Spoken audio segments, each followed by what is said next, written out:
What's up, everybody? This week we've got an old friend of the show coming back for the first time in just a little bit under 4 years to tell us all the new cool stuff that his app now does. So let's get it, y'all.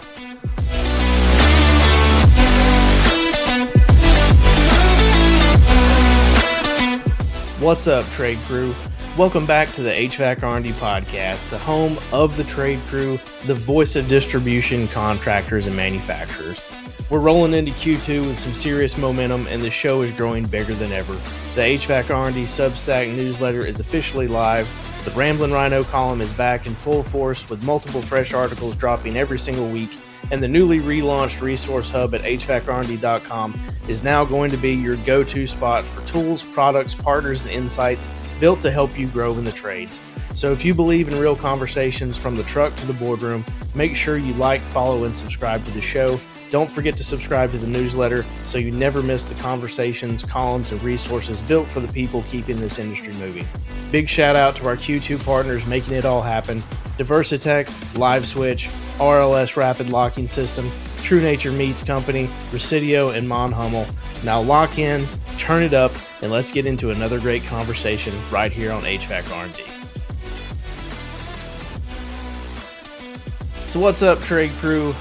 Welcoming back to the show today is Mr. Ryan Fenn, the founder and CEO of Chiirp. Ryan first joined the show back in 2022, and since then, both the podcast and Chiirp have evolved in a bit of a big way. What started as a powerful communication and automation platform for contractors is now entering its 2.0 era, helping home service businesses plug revenue leaks, speed up lead conversion, and build smarter systems that actually support life outside of the truck. So I'm excited to hear about all the new stuff that's coming down the pipeline in the last couple of years. So Ryan, welcome back to the show, and thanks for a bit of your time today. Thank you, man. Honored to be here. So we last did this, I know we talked about it for a minute before we got on here, but it was December of 2022. Yeah, dude, that was a lifetime ago. Especially in the startup tech world, I'm sure. Oh, yeah. Even more so than in what I do. But yeah, what's life looked like for you personally and professionally since the last time we did this? Man, 2022, end of 2022, we were just figuring out that we had something. We were just figuring out how to create automations within home services that actually converted leads, and it was like so experimental at the time, and we were having success with it, but it was like we had like a few influential users, Dustin Miller was one of our big users at the time. But we are, as far as the size of the company goes, we're probably about 20x what we were in that first conversation. We've grown by leaps and bounds, and literally over $1 billion, well over $1 billion of home services have been sold through automated follow-up and Chiirp since then. That's awesome. It's pretty freaking cool. We've obviously since from then, AI wasn't even a conversation back then. No, it wasn't. It wasn't even on our radar. I had heard of some people that had figured out how to have automated conversations, like using their database, kind of like AI, but it was like not even on my radar as far as something possible.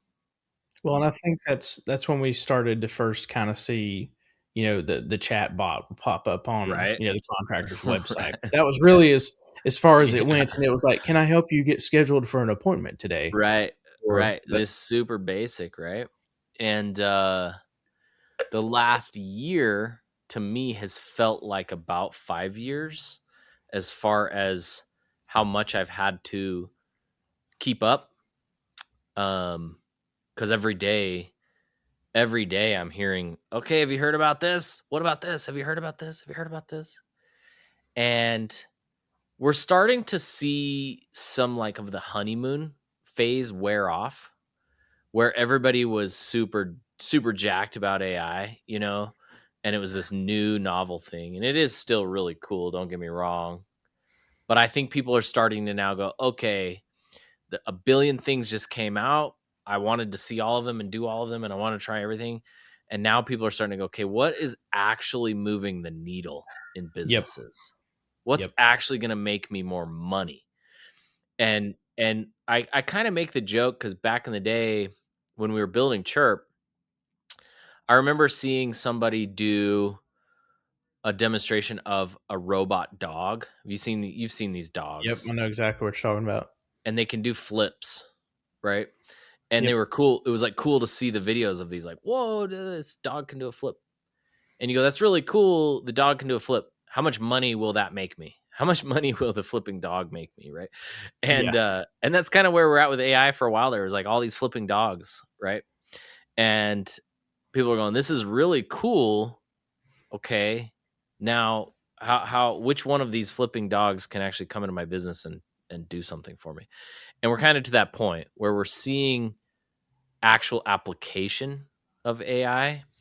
And I want to talk about it in a way that kind of there's a lot of people afraid of AI. There's a lot of people that, and maybe afraid is not the right word. Maybe they're just being cautiously wise and kind of holding back a little bit. And I think that's smart to a degree. I think we should always be looking to improve, but at the same time we should be going, okay, what's real and what's not.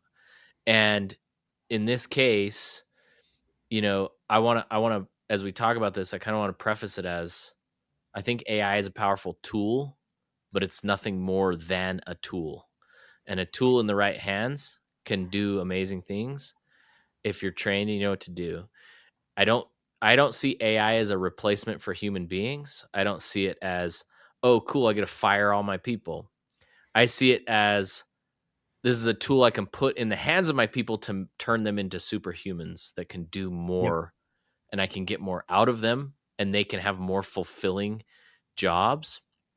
But I'm definitely not looking at AI from the perspective of, cool, I hope you can fire your whole call center, or I hope you can, that's really not where my head's at. No, and I hope that's really not where a lot of people's heads at, especially when it comes to developing tools that are, using AI to help improve the tool, which helps in turn improve a business or a business function. And I mean, in order for me to do the things and grow the show that I've wanted to do and really have goals for, have I had to embrace some AI stuff? Absolutely. There's no way around it because it can kind of help some of it can kind of just help take away some of the day-to-day minutia that you've got to burn through, and if you can Oh save a yeah. couple of hours here and there by just having something that can kind of help weed out some things or do some extra things, or you put it together, you schedule it for me, but here it is.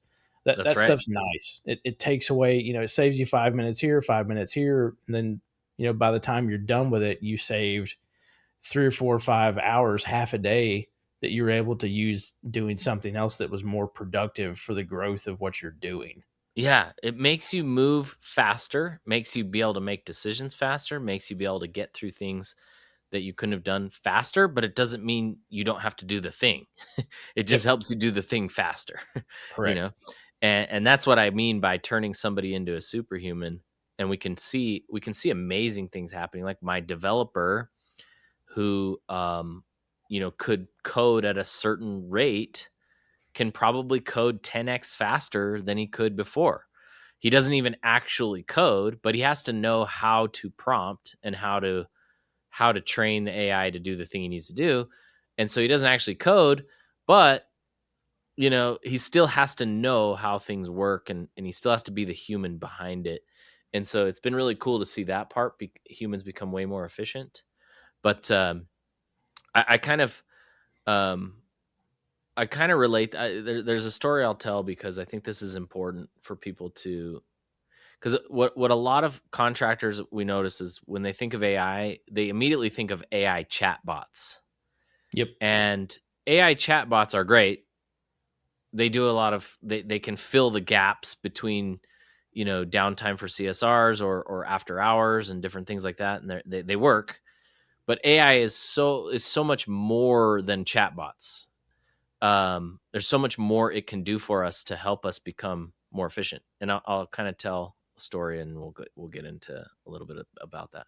So for people who don't know who I am, I started Chiirp because of success I was having with automation. But I'm from the trades, um, not home services, but from trades. I grew up in my parents' home, of course, and my dad built homes, and he was a home builder, so he's a contractor. So I'm totally aware of like the how that works, and I worked for him a lot. And I was going to say that rewinds us a little bit because I know you kind of went through a lot of origin story on the first show, but it's been, it's almost 4 years. So I definitely yeah, want people to hear kind of your origin story and how you came from trades family to tech founder to where we are today. yeah, for sure. So when my first son was born, I started a windshield repair business. I've always loved entrepreneurship, and I was never tied to like a specific business model. I just wanted to get out and sell. I loved selling, and so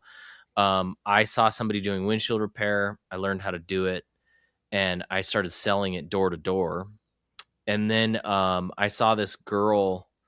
I was like straight up broke. I'm not a college. I didn't finish high school, so I've just sold stuff. I've just always sold stuff. And at this point, when my first son was born, we were out of money. I paid rent when we moved out of my parents' basement, and I was out of money. And it was like, okay, you gotta make something work. And so I started selling windshield repair door to door, and then I saw this girl uh, doing it out of a gas station, doing windshield repair out of a gas station. I was visiting my parents. I live in Utah now. I was in California. They're in California. So I was down there visiting them, and I saw this girl washing people's windshields at a gas station. I was like, oh, she's smart. I'm going out door to door, going to the cars. She's letting the cars all come to her. Right. Mm-hmm. And the cars would come in, and she'd go up and wash their windshield, and she would offer something of value for free for the opportunity to look at the windshield, find a chip in the windshield, and then offer her service. So that's like a whole business lesson in and of itself. I got by that once at Oh yeah. at the Sam's parking lot in Concord. Oh My yeah. wife pulled up and I'm an outside sales guy. Of course, I have a chip in my windshield somewhere Yep. that someone can Yep. find. 100%. Yep. You Done. know the hustle. So um I went to the gas station back home, and I was like, all right, I'm going to go do this. And this is a really important lesson that I learned early on about words, the importance of words, the power of words, and how basically being really good at words is how you get really good at business. Because at every level in business, it's just more command of good words. It's like combinations of words unlock opportunity. Now, what I would do is the cars would come in, and I would say, "Welcome to Mike's Chevron." The owner of the Chevron was Mike. I went to him, and I said, "Can I do windshield repair out of your gas station?" He said yes. So I would say, "Welcome to Mike's Chevron. Can I wash your windshield today?" And 9 out of 10 people would say no. No thanks, no thanks, no thanks, because they immediately thought, what crap, what obligation am I getting myself into here, right? And so I was like, well, if I see 100 windshields and only 10 say yes, and there's a 25% damage rate, that's only 2.5 cars a day that I'll see that have a chip in them. I'm not going to make enough money. There's no way, because I make $60 per repair, and I'd have to close all of my deals to get $100 a day, right? And so I was kind of discouraged a little bit, but I figured out that if I went up to the customer and I changed my wording, and I'm talking like barely changed the words. What I said was, "Hi, welcome to Mike's Chevron. As a courtesy today, we're washing everybody's windshields." And there's a lot of lessons in what I said there. In that, number one, I was creating FOMO, because I'd say, "We're washing everybody's windshields," and they go, "Oh, well, if everybody's doing it, I want to do it," right? I would say, as a courtesy today, that disarmed the idea that we were out there that we were going to ask them for a tip or something like that, right? Yep. And then And then I also didn't ask. I just said, we're doing this thing. Like, and I would just start washing the windshield. And then they would have to say, no, thank you, to stop me. I didn't ask and wait for permission. I just went ahead and did it. I would just tell them we're doing it. And it went from 1 out of 10 people saying yes to 9 out of 10 people saying yes. So now you have to think in terms of opportunity. If I saw 100 the cars, metrics just changed completely. the metrics are totally different, right? Now I have 100 cars, 90 opportunities now, 25% damage rate. What is that? 22 cars have chips. Now I have 22 people to pitch. And if I have a 25% close rate, I actually got to where I had a 50% close rate. So that was pretty good. So I get 10 or 11 in a day. That's $600 in a day. That's quite a bit different than 1 or 2 in a day. And that completely changed how I looked at business. It was like, okay, everything is about the power of words and understanding what unlocks business and what shuts business off. And that's where we've come with Chiirp. So that's, the origin story is that. And then I did pretty well with that business. We had like days where we were doing like $2,000 or $3,000 worth of windshield repair and did really well. And then I got to a point where I was like, well, I'm going to start an online course, how to start your own windshield repair business. I made a couple $1 million selling that course. I helped a lot of people start their own windshield repair businesses. And then I was selling that course online and I was using text messaging to convert my leads. And that's where I got the idea for Chiirp, right? And so I turned that into, I was kind of piecing together this automation funnel to convert my leads. And I was like, well, if this works for me, it's probably going to work for other people too.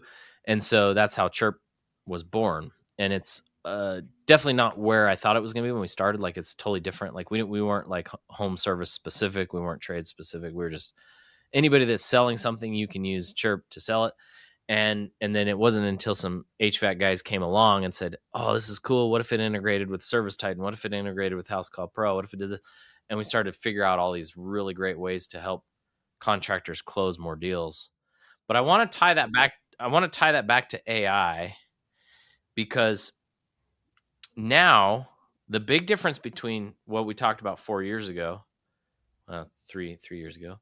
I was going to say, and real quick before we do that, for people that don't know what Chiirp is and haven't listened to the other show, can you kind of break down exactly what it is, how it works, how they integrate it, so that they can kind of understand where you started and what gave you that realization that the problem's not leads, it's the words that you use to close the lead. What was that first aha moment that let you realize this would work? This episode of the HVAC R&D podcast is brought to you by Diversitech, the one-stop source for contractors who want to simplify every job. Whether you're stocking up on install supplies, service parts, thermostats, controls, or digging into the legendary tool line from Hillmore, Diversitech has you covered. They're not just a parts supplier. They help build solutions for HVAC pros, offering pads, condensate management gear, electrical parts, replacement components, premium tools that make installs, service calls, and maintenance faster, cleaner, and more professional. Partnering with Diversitech means fewer trips back to the supply house, more time on the job, and less chance of callbacks because you're using the right gear from the start. If you want to work smarter, stay stocked up, and show up for every job ready, Diversitech is a trade pro's best friend.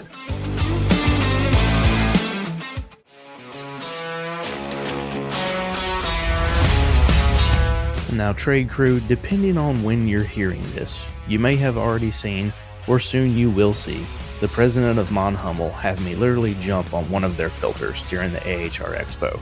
And let me tell you, rhinos don't just jump on anything.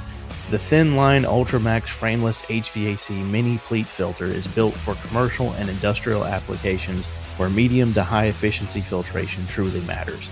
It delivers MERV 13 performance with low pressure drop to help maximize energy savings, plus high dust holding capacity for extended service life. And there's no traditional plastic, metal, or cardboard frame, reducing environmental impact while still delivering serious durability. If it can handle a rhino, it can handle your job site. Learn more through the Mon Hummel link in the HVAC R&D Vendor Hub today. Yeah, so like I said, I was selling that course. So the windshield repair course, right? And people would request information through my ad, right? They would put in their information and they wanted to learn more about windshield repair and how they could start their own business. And the lead would come in and I would call that lead, and sometimes they would answer, sometimes they wouldn't. And I found that if I texted them very quickly, I had a much higher chance of closing those leads. So I would text them right when the lead would come in, and they would respond to the lead or to the text, and I would have a conversation, and then I would say, "Come to my webinar," and they'd come to my webinar, and then they watch the webinar and they would sign up. That was the funnel 1.0, right? Funnel 2.0 was, well, instead of sitting there texting every lead as they come in, why don't I just automate that text message so it automatically goes out the moment that a lead comes in? And so the lead would come in. I automated a text message to go out. Thank you so much for requesting information. Come to my webinar. That's 2.0. And then funnel 3.0 was text them. Don't invite them to a webinar. Just send them a pre-recorded webinar so they can watch it right then. And now I'm moving them through the funnel like automatically, right? All the way through. You're taking steps out. You're just getting them into it. That's right. And so now at the end of the webinar, the pre-recorded webinar, they would book a call with me. I would then text them to say thank you for booking, and then I would remind them of the upcoming appointment. And so I created this conversion, what we'll call a conversion funnel. And basically the argument and what I sell and what I tell people is marketing usually isn't your problem. It's lead conversion. You're spending all your energy trying to generate more leads when you could be spending some of that energy converting more of your leads into sales, and you wouldn't need to spend more on marketing to get a higher ROI and to get more revenue. And so that's my whole contention, that's my whole thesis, that's my whole, life is convert more of the leads you're already getting. And that's what Chiirp helps people do, is convert leads from every direction, whether that's an inbound phone call, whether that's a form fill on your website, an Angie lead, a Thumbtack lead, a Facebook lead, a Google LSA lead, anywhere that somebody can raise their hand and say, I'm interested in your service. Chiirp can help you convert those at a higher rate than without that automation. So hopefully that gives you an idea of what Chiirp is. And we use text messaging as the primary communication piece, but just because that has the highest conversion rate. We also have email, voicemail, voice AI, all these different things, but text message still is king. People love to text. It's the easiest and the most effective, but at its core, it's an automation. It's a lead conversion automation platform. So, and how did it, like you said, you had these guys came back to you that kind of were this would be fantastic for the trades. Right. So how did you shift the product when you realized that was a massive market to get into? So at first, the first iteration of Chiirp was Facebook leads to a text message conversion funnel. That was the first version of Chiirp, right? And so if you were running Facebook ads and generating leads, I could help you convert them, okay? And then the HVAC guys come along and go, well, we have leads coming in from all these different places, not just Facebook. Oh, okay, let's build integrations into those. Angie, Thumbtack, Google LSA, Modernize, Wingen, all these different, Home Depot, Costco leads, anywhere you can get leads on my website, any different place, inbound phone calls or missed calls, different things like that. Okay, so I start building all those integrations. And then they say, well, what about if we could follow up with estimates? Okay, so we need an integration into ServiceTitan. We need an integration to House Call Pro. Well, what about when they book a call? I want to make sure that we follow up with them to make sure they actually are, reminded of the appointment. We say thank you for booking the call and all these different things. So what I discovered was all these leaks in the customer journey where a customer could fall out of the funnel. Okay, and what Chiirp does now is it plugs those leaks. So anywhere that you could potentially lose a lead, Chiirp is going to attempt to try to get it back into the funnel. I think you call it the revenue leak map. Yep, that's right. Yep. So where's the common one? Like, what's the biggest one you find? There's two major ones. Well, let's call it three. Actually, there's three major ones. Obviously, speed to lead on the front end. So you have a ton of lead sources. Like there's studies, and Salesforce did a study on this, and we've done studies on it. 1 minute is the conversion window. If you want maximum conversion, you need to contact leads within 1 minute. And most companies that come on to Chiirp are like, you'll ask them and they'll say, we'll get to them usually within like 5 minutes or even sometimes 30 minutes or whatever. 1 to 2 minutes, you've lost half your conversion potential. 2 to 3 minutes, you've lost another half. Like it drops dramatically very quickly. People move on very quickly. And what I tell people is a lead is not a contact. A lead is not a name and a phone number. A lead is a moment in time. And it's all these things that come together where you have a human being who's searching for or is in need of your service, and they request that information, and it comes to you as a name and phone number, but the moment in time starts ticking the moment that you receive that lead, right? And so speed to lead is huge. We see companies implement speed to lead and see 10, 20, even 30% increase in conversion just by implementing that one strategy, contacting leads very quickly. So Angie leads, for example, it's like you want to be the first to contact them, first of all, because there's other contractors, but also because they're anxious to get their work done. Contact them first, fastest, and then we follow up consistently with those leads that don't convert right away. You don't have 100% conversion rate on those leads, and so we follow up with those. Another one is missed or abandoned calls. This is massive. We see Tommy Mello with A1 Garage Door, over $1 million a month in missed calls, that if he didn't have conversion in place for that, he'd be losing that business.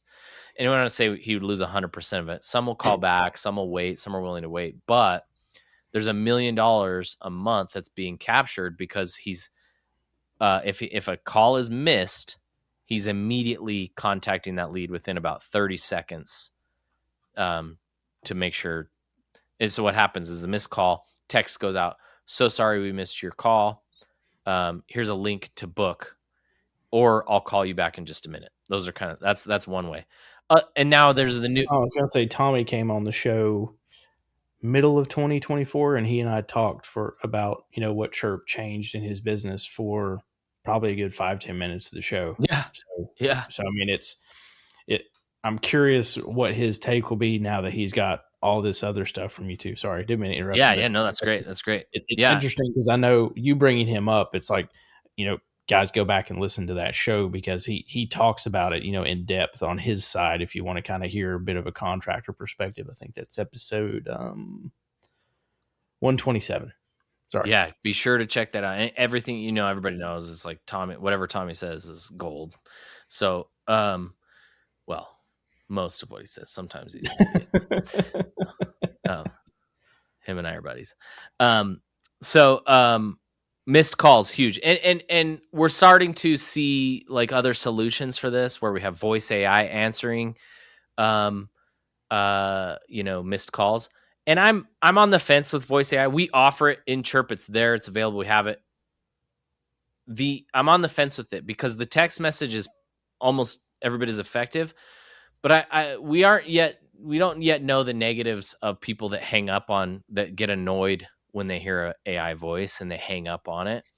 And because you could say, well, I'm getting a high booking rate, and you're going, yeah, but you're also, the people that are hanging up on you that don't like it really don't like it. And there's like this kind of, it's kind of a gray area still for me. So how real can you make the AI voice sound too? Right. The other one. And there's ways around that too, where you say, well, let's just let them know it's AI. So we're not trying to fake them out. Say, hey, I'm your AI voice agent. I'd love to get you booked. It does work. I don't want to say it doesn't work, but I'm still on the fence about it. So we see solutions for missed calls for that. There's 2 ways you can do it: is have AI answer or the automated text message.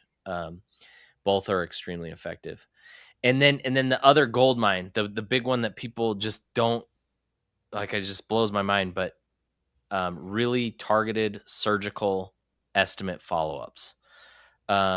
People are, the thing with estimates is you've paid for the lead, you've paid for the truck to roll, you've paid the person to go out to the house, you've paid a lot of money to get that estimate into the hands of the customer.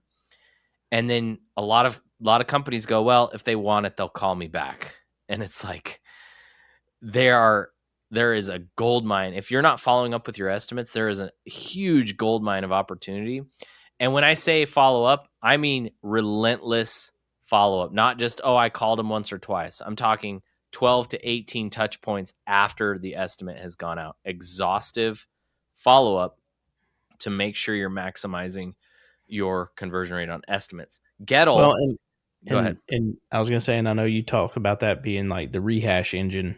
You know, how do you make 12 to 18 touch points on an estimate without it sounding like you're just spamming them to death?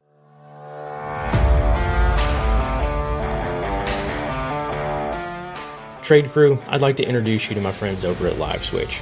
If you haven't heard of them, they are developing a platform specifically for trades contractors and service professionals like yourselves. So picture this. Mrs. Jones calls the office. Her furnace is making some kind of strange sound. Normally, you would just have to roll the truck and go see what's going on. But instead, with LiveSwitch, you can jump on a video call right then and there with no app with Mrs. Jones. You can see things from her perspective on a fully functional video call. You can take screenshots, you can record, and you can deliver a different experience that no other contractor is giving their homeowners right now. If you're worried about it working with stuff you're already using, you know what? It integrates perfectly into Jobber, ServiceTitan, HouseCall Pro, any of the stuff that you guys are already using. It makes it a seamless transition to add this new tool to your arsenal. Go to hvacrnd.com, visit the vendor hub, set up your LiveSwitch demo today. You can also click the link down in the description below, or you can find the link to the demo in my bio. Thanks everybody for listening to the show. Check out LiveSwitch. I promise you it is an app for you. It gives you an ability to do something completely different for homeowners that no one else is doing right now. You guys won't be disappointed. Go schedule your demo today.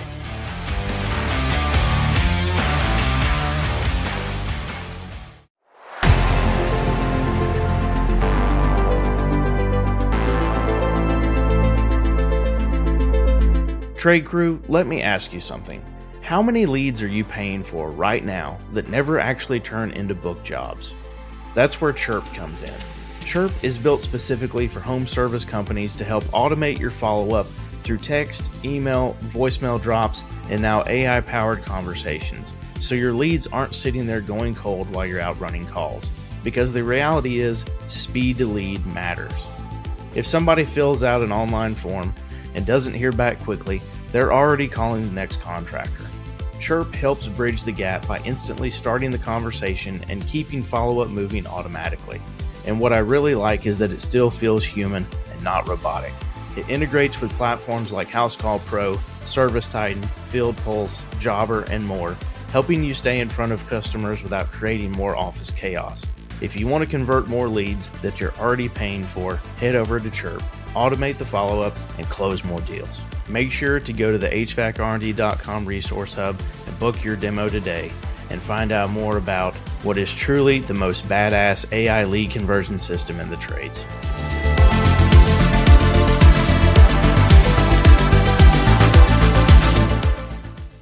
Well, yeah, and so we talk about multi-channel follow-up. So when I say 12 to 18 points, we're not going to text them 18 times over 18 days, right?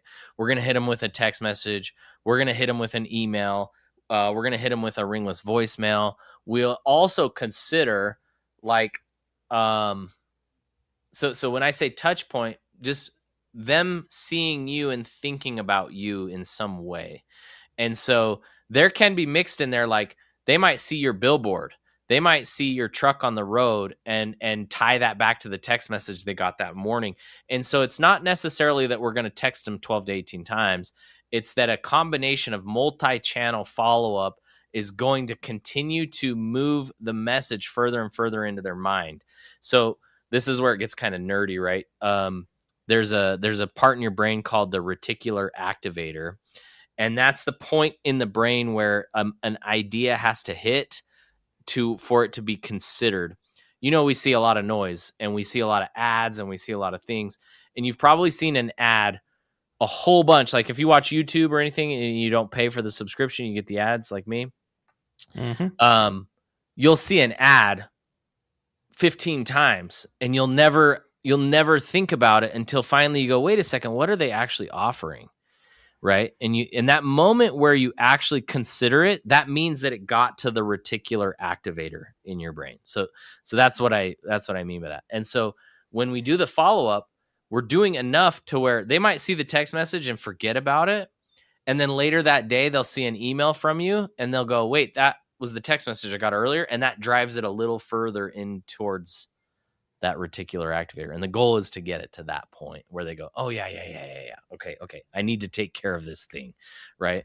And sometimes people are just busy. They're just super busy and they're going in their heads. They're going, I do need to do this. I do need to do this. I do need to do this, but they're not actually doing it until finally the text hits at the right time. They're sitting, they didn't just get in a fight with their wife or something like that. It's like the timing was just right. And they go, oh yeah. Okay. This is a good time for me to take care of this problem that's been bugging me forever. I don't know if you're like me. I allow problems to fester for a really long time. Yep. And then I finally do them and I go, why didn't I just take care of that like a month ago? But I still do it. It's just, I do it. So, well, and sometimes I don't even think we necessarily mean to do that. Sometimes you may think you've only put it off for like 2 days, and then you realize it's 2 weeks later. You're like, oh shit, yeah, I might ought to do that. Yeah, you're thinking about HVAC every day because it's your job, right? But they're thinking about HVAC once every 12 months or something, you know. So, yep.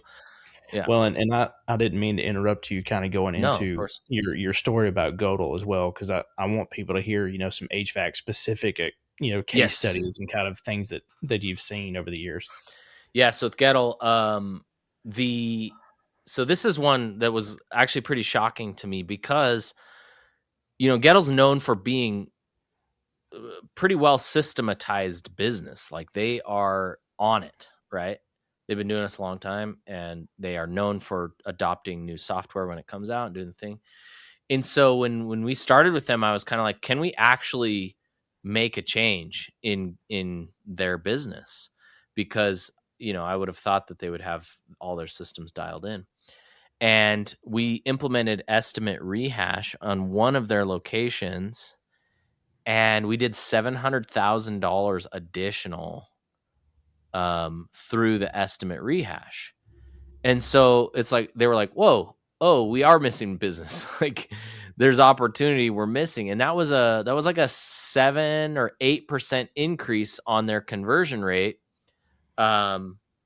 for estimates. And it's like 7 or 8% doesn't seem like a lot, but if we start to look at, speed to lead helped me get 4 or 5%, follow-up helped me get 3 or 4 here, estimate rehash helped me get 7 or 8%. Now we're starting to get into like 30% higher conversion rates than we were doing before, 40%, 50%. And you go, whoa, now all the money that I thought was being burned up in marketing, when people say the fortune's in the follow-up, I just found it. That 30 or 40% is right there. There it is. That's the fortune you're looking for.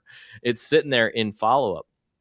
And so I kind of, I tell people, it's like, don't treat follow-up as a secondary thing. The fortune is literally in the follow-up. And so I'm trying, my whole mission is to convince people to put more effort into that part of the business. Well, and if you look at studies, I mean, even on distribution, like I'm outside sales and distribution. I mean, my fortune is always going to be in the follow-up because, right?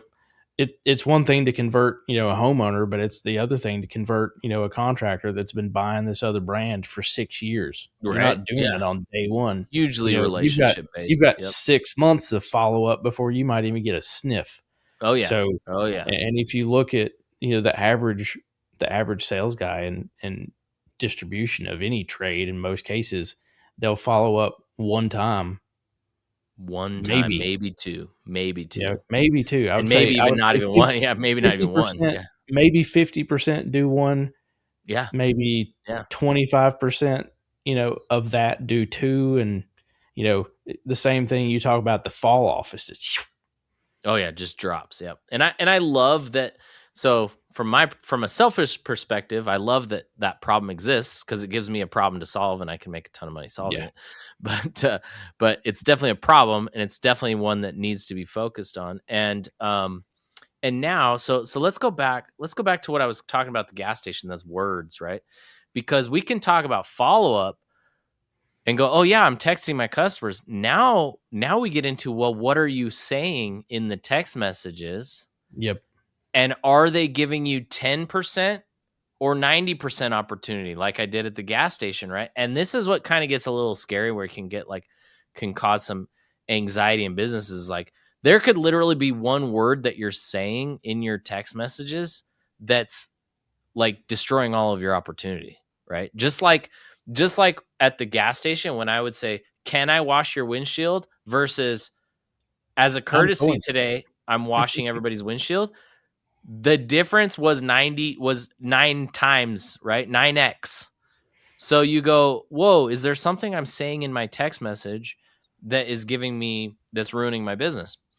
And this is where AI has gotten, this is where I was kind of leading towards when I said, when we think of AI as just a chat bot, this is where AI is getting really interesting for me.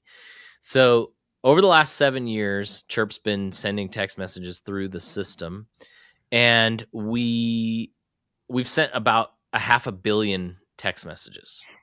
And I never really knew what I could ever do with that. Like, I wasn't going to sit through and read through 500 million text messages and say, oh, this word works and this one doesn't. Like, how could you do that, right? Yeah, now you And can. and now look. So AI comes along, and I go, and this is what we did. We said, AI, read these 500 million text messages, and then come back and tell us what's working, what's working, what doesn't. And it is giving us so much good information, like so much cool stuff, where it's like, did you know that Monday morning between 7 and 9 a.m. is the best time to send an estimate rehash text message? Like, I never would have that. Like, I would have I never never would have known thought that. that, Right. because Never I thought think that. about Right. my 7 to 9 on a Monday is like, Right. Right. shit, Yep. Yep. I'm about to And get into it. and AI is telling us, hey, that seems to be the one that's getting the best response. And then it's going through and saying, it's finding all kinds of little things like that, where we're going, oh, this is really cool. And when we talked earlier about efficiency with our CSRs and efficiency, it's like, imagine having a CSR or AI that's trained over 500 million text messages, producing messages for your CSR. So they can now just go, we can do one of two things. We can have AI be the CSR, which I don't necessarily recommend, unless it's like after hours, or you're using it as a backup. But we do have that capability. Now, imagine though that your CSR sitting there, instead of just typing out any old message, can use AI to craft a better message so that they get a better chance at a response every single time. And so now you're using the AI brain that's been trained on 500 million text messages to help your CSRs send better texts, send better responses, send better follow ups. And that's where the magic of AI, I think, is going for us. Is, so instead of just going, oh yeah, we're a Chat GPT wrapper, right? There's a lot of these AI companies that come out and they go, yeah, it's basically just a front for Chat GPT or Claude or whatever. So it's just telling you, like, you could say, give me a good text message to send to this, and it would just be kind of a generalized thing. Yep. Ours is saying, no, we're actually taking the LLM, the large language model, and fine tuning that with the data of these 500 million text messages, and now we're getting a much better response, because garbage in, garbage out when it comes to AI, or which means you put in a good prompt, you're going to get good information back. You put in a bad prompt, get bad prompt. Now we're able to prompt it with all of this data and say, Yeah. I want a response based on what actually worked within these 500 million text messages. So that's where the Chirp AI is headed. Is, yeah, we have the chat bots, we have the voice AI, we have the cool stuff, we have all the really cool features around text message follow up and all that. But the real beauty of the AI is in that data. What's the most painful lead conversion mistake you're watching contractors make, even with Chirp in the beginning? Um, I wouldn't call this a mistake so much as I would call it an opportunity. Um, right now, and this is brand new too, so this is like this will be an introduction to a new feature, but texting has been king for me. I've been texting leads since 2014. So I've been doing automated text messaging for over a decade. I've sent millions and millions and millions of text messages, and it's the most effective form of communication. We have a 98% read rate. It's really awesome. One thing that we started to realize is that they're cracking down on, there's laws around it. You got to do it right. You can't break the rules. And the rules require that you have opt-out message. You have all this, very non-conversational looking stuff. And then they're also, because of, the huge volume of spam texting, stuff is becoming, just like email, it's becoming harder and harder to get delivered. And then what people notice, Apple was very smart for this, but they made green text messages a really ugly green. And people see green text messages and there's an immediate response in their head of spam. And when they see the stop to no texting opt out, they immediately see spam.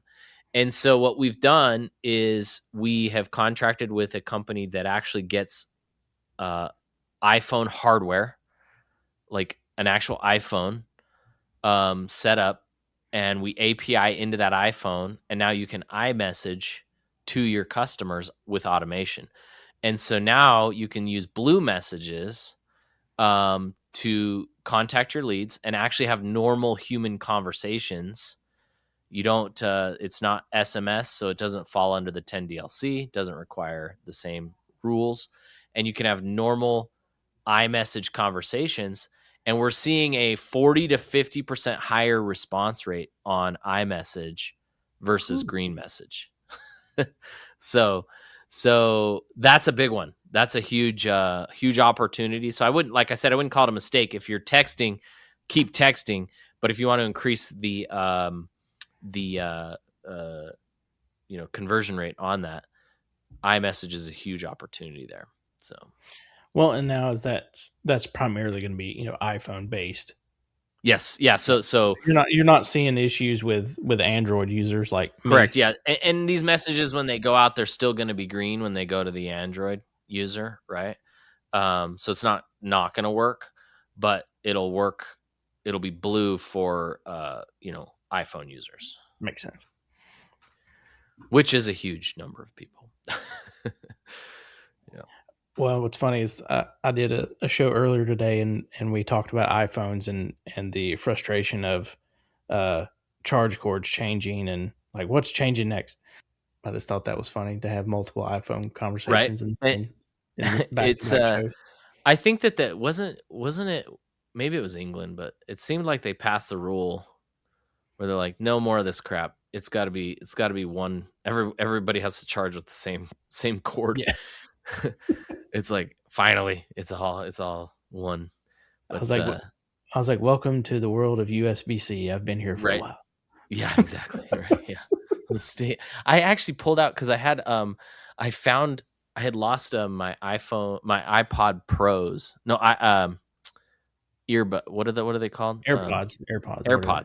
Yeah. My AirPod Pros, and I found them the other day, and I pulled it out and I went to plug it in, and it's the old Lightning.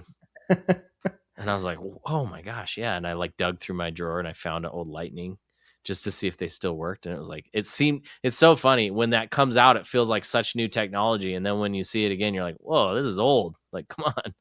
So, I know. And I feel that way looking back if you look at an older phone, I'm like, man, I was like, this phone was.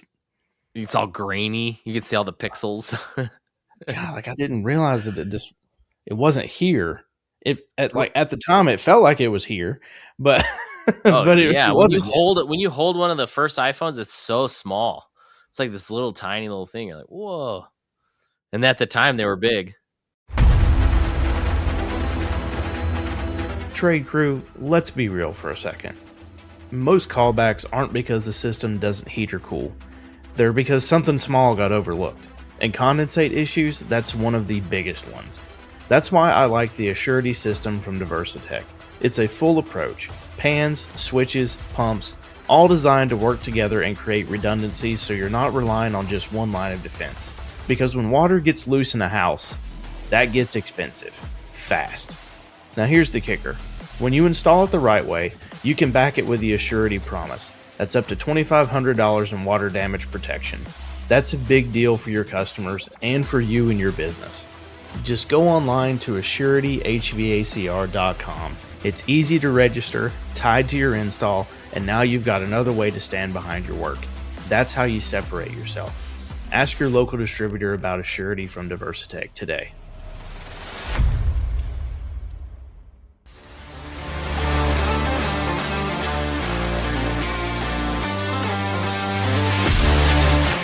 What's up, trade crew?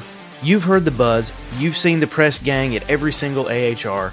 Contractors across the country are ditching their torches for RLS press fittings, and they're not looking back. Why?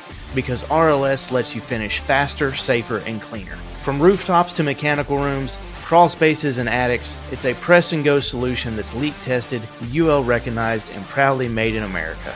Make the switch to RLS and take the heat out of your installs, literally. RLS, rapid locking system, press forward and press on.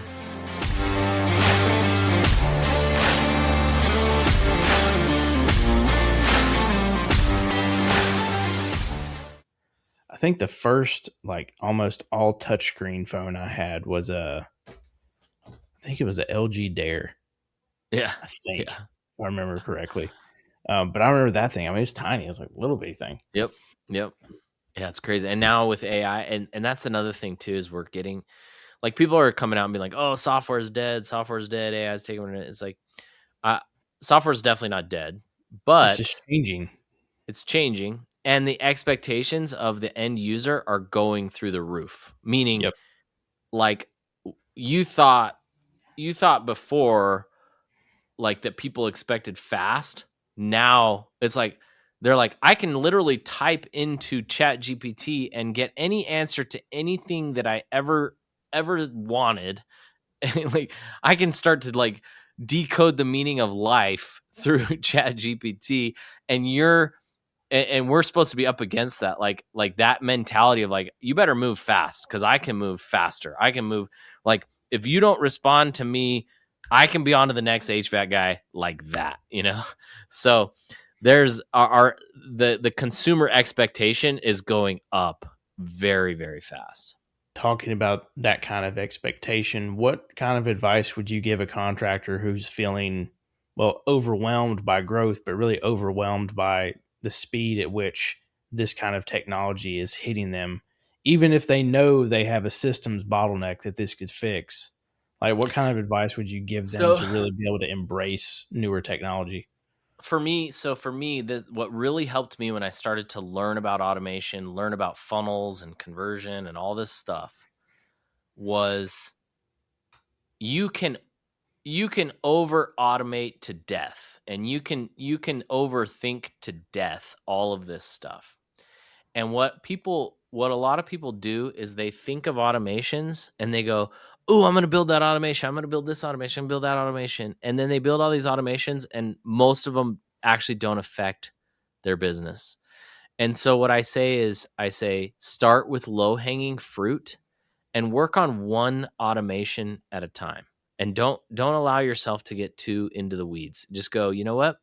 Like, let's say it's speed to lead. You go, I know that I need to do estimate follow-up. I know I need to do this and that, but I'm not going to do them all yet.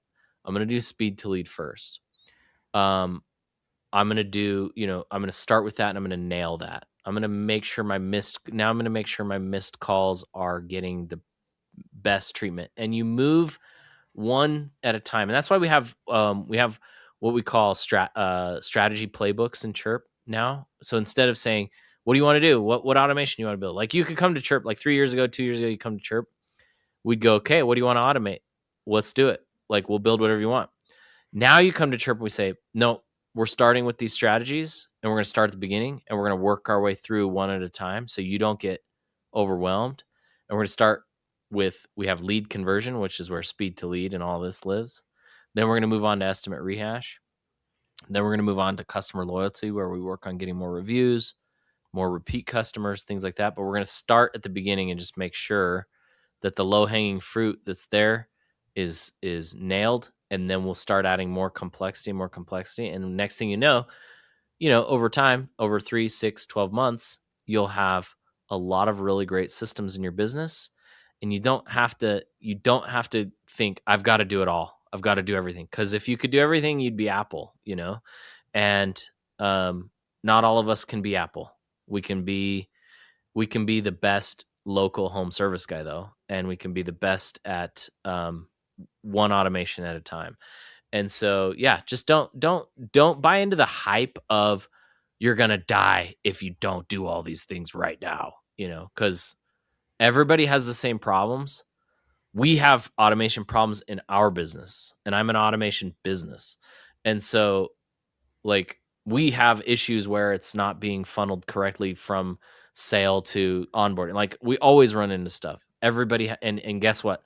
Apple has those problems. Facebook still has issues with notifications. Every single business has problems. And so you just go, well, I'm just going to do what I can do and do it at a pace that doesn't overwhelm you, and you'll be fine. Talking about other industries that are seeing it, this show is gradually getting to more electricians. We're getting to plumbers outside of HVAC, and obviously we talked about Tommy. Garage doors. Where else are you seeing this effective? And additionally, well, I'll ask another question after that. So where are you seeing it the most, growth right now besides HVAC? Yeah, HVAC, plumbing, electrical, obviously huge. Garage doors, big. We're doing a lot in the garage door space. Roofing, big. Home improvement. We're getting more and more into home improvement. Really, anything to do with the home. And it's not that it's not effective in other places. It's that that's where we've learned to live and just focus all of our energy. And there's enough money there for me.